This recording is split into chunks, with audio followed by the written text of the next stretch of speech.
எல்லோருக்கும் வணக்கம். இந்த பதிவில் நாம் புனர்பூசம் நட்சத்திரத்துடைய காரகத்துவத்தை பற்றி நம்ம பார்க்க போகிறோம். அதுக்கப்புறம் இந்த நட்சத்திரக்காரர்களுடைய பொதுவான குணங்கள், குடும்ப வாழ்க்கை எப்படி இருக்கும், எந்த மாதிரியான தொழில்கள் அமையும், எந்த மாதிரி தெய்வ வழிபாடு பண்ணணும் என்றதை நம்ம பார்க்கலாம். அதுக்கப்புறம் அவங்களுக்கு வரக்கூடிய தசாபுத்தி பலன்கள் எப்படி இருக்கும் என்றதையும் நம்ம பார்க்கலாம். முதல்ல புனர்பூசம் நட்சத்திரம் எந்தெந்த விஷயங்களை குறிப்பிடுது அப்படின்னு நம்ம பார்க்கலாம். புனர்பூசம் நட்சத்திரத்தில் 1, 2 மற்றும் 3ஆம் பாதம் ஒரு மனிதனுடைய உடற்பகுதியில் அவருடைய காது, தொண்டை, தோல், மார்பு போன்ற பகுதிகளை குறிப்பிடுது. 4ஆம் பாதம் பார்த்திங்கன்னா நுரையீரல், வயிறு, கல்லீரல் போன்ற பகுதியை குறிப்பிடுது. தமிழ் மாதத்தில் 1, 2 மற்றும் 3ஆம் பாதம் பார்த்திங்கன்னா ஆனி மாதத்தை குறிப்பிடுது. 4ஆம் பாதம் பார்த்திங்கன்னா ஆடி மாதத்தை குறிப்பிடுது. நிறத்தில் பார்த்திங்கன்னா மஞ்சள் நிறத்தை குறிப்பிடுது.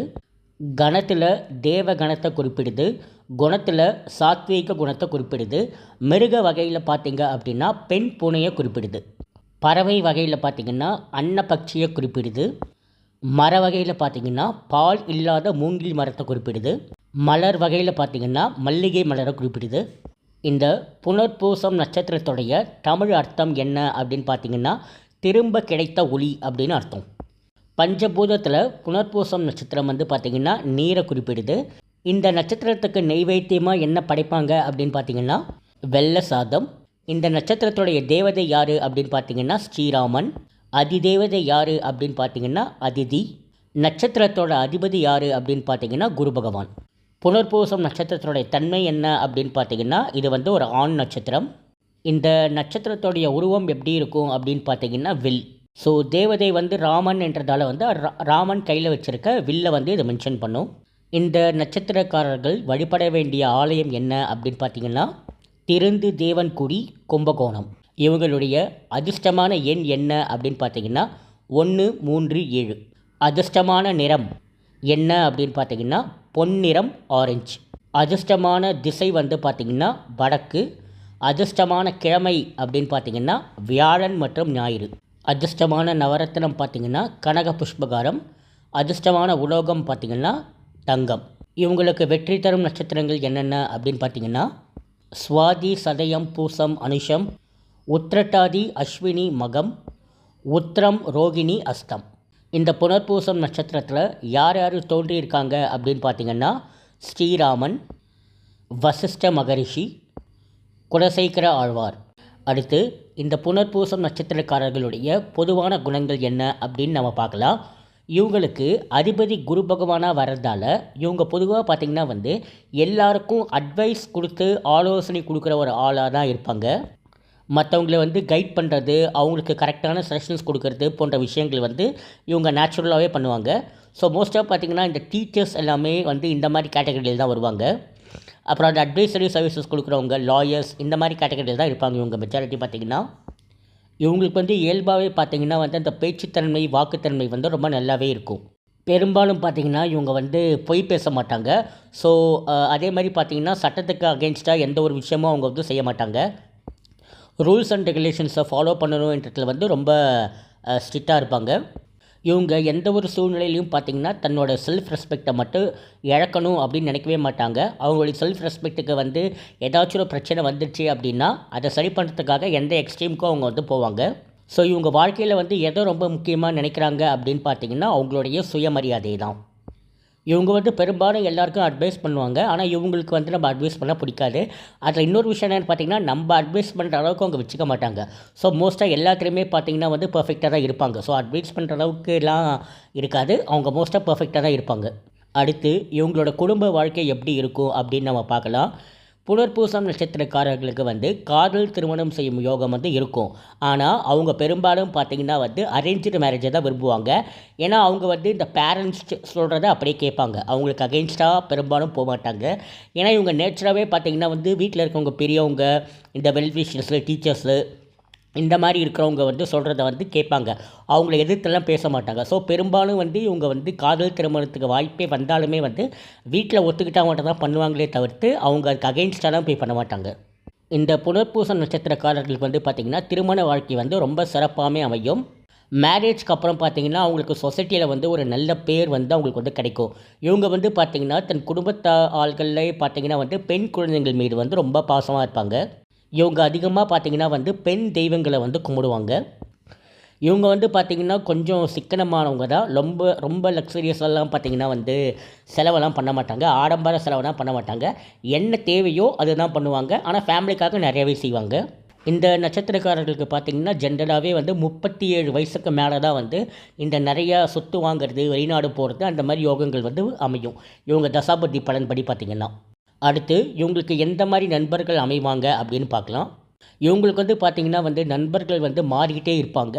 ஸோ எப்போவுமே ஒரே நண்பர் சின்ன வயசுலேருந்து கடைசி வரைக்கும் அப்படிலாம் இருக்க மாட்டாங்க.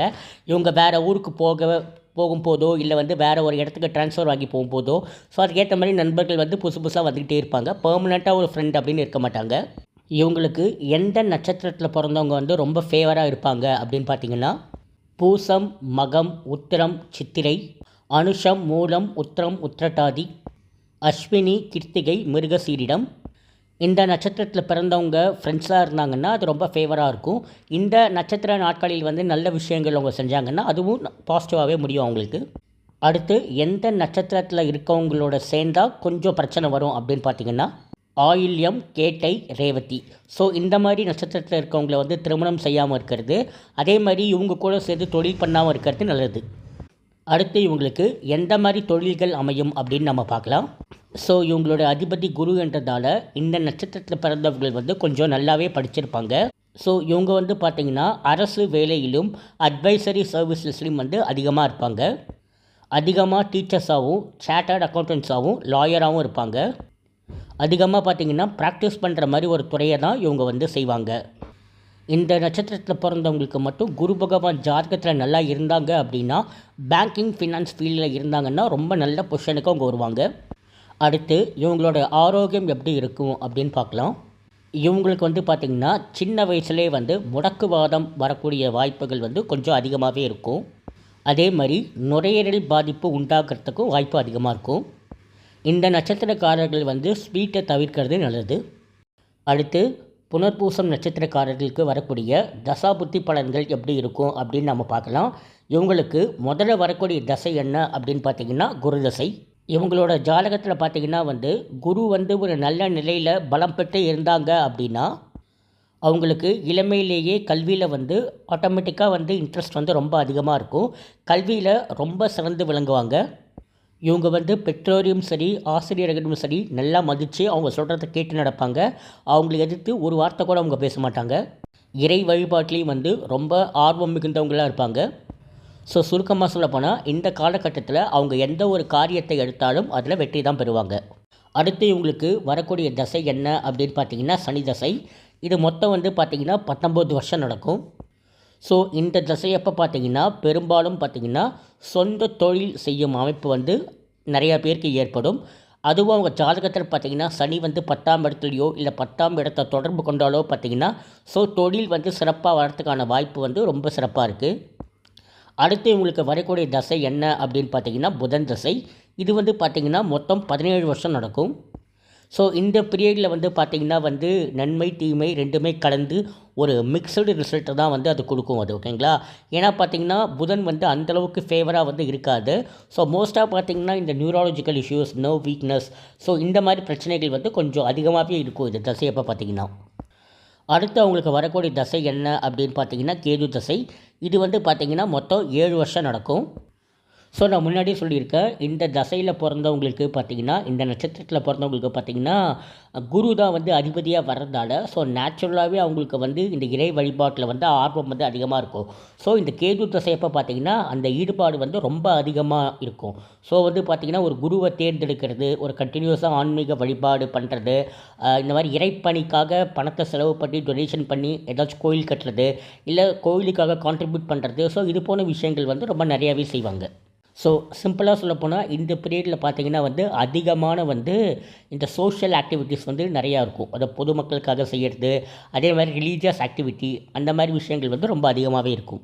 அடுத்து இவங்களுக்கு வரக்கூடிய தசை என்ன அப்படின்னு பார்த்திங்கன்னா சுக்கிர தசை. இது வந்து பார்த்திங்கன்னா மொத்தம் 20 வருஷம் வந்து நடக்கும். ஸோ இந்த பீரியட் பார்த்திங்கன்னா வந்து அவங்களுக்கு வந்து ரொம்ப நல்லாவே இருக்கும். ஸோ ஆல்ரெடி பார்த்திங்கன்னா அவங்க பிஸ்னஸ் பண்ணியிருக்காங்க அது சனி திசை அப்போ அப்படின்லாம் பார்த்திங்கன்னா அதுக்கான ஒரு பாசிட்டிவ் ரிசல்ட்டை வந்து இப்போ அனுபவிப்பாங்க. அதே மாதிரி பார்த்திங்கன்னா ஃபாரின் ட்ராவல் ஆப்பர்ச்சுனிட்டிஸ் வந்து இந்த பீரியடில் தான் ரொம்ப அதிகமாக வரும். இவங்களோட பசங்க போயிட்டு ஃபாரினில் படிக்கிறதுக்கான வாய்ப்பு, இல்லை வந்து வெளிநாட்டில் வந்து ஒரு ஆடம்பரமான வாழ்க்கையை வளர்த்துக்கான ஒரு அமைப்பு வந்து இந்த மாதிரி டைமில் தான் உருவாகும். ஒய்ஃபோட பார்த்திங்கன்னா ஒரு ஃபாரின் டூர் போகிறது, இல்லை ஃபாரினில் போய் செட்டில் ஆகிறது, இந்த போன்ற அமைப்பு உண்டாகும். இந்த நட்சத்திரக்காரர்களுக்கு பொதுவான பரிகாரம் என்ன அப்படின்னு பார்த்திங்கன்னா, புனர்பூசம் நட்சத்திரக்காரர்களுடைய ஸ்தல விருஷம் அப்படின்னு என்னன்னு பார்த்தீங்கன்னா மூங்கில் மரம். ஸோ இந்த மாதிரி மூங்கில் இருக்கிற கோயிலை வந்து வழிபாடு பண்ணுறது வந்து ரொம்ப சிறப்பு. புனர்பூச நட்சத்திரம் எப்போ வானத்தில் நம்மளால் பார்க்க முடியும் அப்படின்னு பார்த்தீங்கன்னா, ஒவ்வொரு வருடமும் ஜனவரி மாதம் 15ஆம் தேதி முதல் ஒரு 25ஆம் தேதி வரை நீங்கள் வானத்தில் பார்க்கலாம். இது வரைக்கும் நம்ம பார்த்தது புனர்பூசம் நட்சத்திரக்காரர்களுடைய பொதுவான குணங்கள். உங்களுக்கு உங்கள் ஜாதகத்தை பார்க்கணும் அப்படின்னு நினச்சிங்கன்னா மேலே இருக்க நம்பரை காண்டாக்ட் பண்ணுங்கள். உங்களுக்கு அஸ்ட்ராலஜி சம்மந்தமான எந்த டவுட்டாக இருந்தாலும் நீங்கள் கமெண்ட் கொடுங்க, நான் அதுக்கு ரிப்ளை பண்ணுறேன். ஸோ உங்களுக்கு அஸ்ட்ராலஜி படிக்கணும் அப்படின்னு தோணுச்சுனாலும் நீங்கள் மேலே இருக்க நம்பரை வந்து காண்டாக்ட் பண்ணுங்கள். நாங்கள் இப்போ வந்து அஸ்ட்ராலஜி கிளாஸஸ் வந்து எடுத்துகிட்ருக்கோம். ஸோ பேசிக் அண்ட் அட்வான்ஸ்ட் லெவலுக்கு. நன்றி.